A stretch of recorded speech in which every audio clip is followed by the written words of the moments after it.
नमस्कार, माझे नाव वेदिका आनंदा कांबळे. मी इयत्ता 4ची विद्यार्थिनी. मी आज तुम्हाला ज्ञानज्योती, क्रांतिज्योती सावित्रीबाई फुले यांच्याविषयी काही 4 शब्द सांगणार आहे. ते तुम्ही शांतपणे ऐकून घ्यावे अशी माझी नम्र विनंती. स्त्री शिक्षणाचा रचला तुम्ही पाया, स्त्री शिक्षणाचा रचला तुम्ही पाया.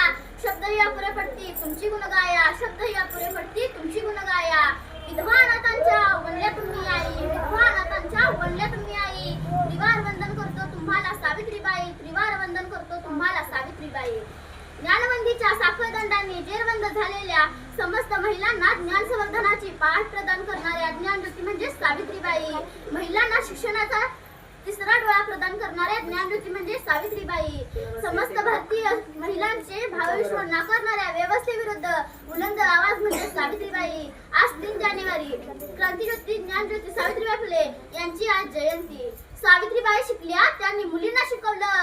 हे बोलायला वाचायला खूप सोपं आहे, पण सावित्रीबाई ज्या परिस्थितीमध्ये शिकल्या ना, त्या परिस्थितीचा आपण थोडा सुद्धा विचार केला तर सावित्रीबाई कोण होत्या हे आपल्याला खऱ्या अर्थाने कळेल. त्या काळात मुलींना समाजात मान सन्मान होता. त्या काळात मुलींना शिकण्याचा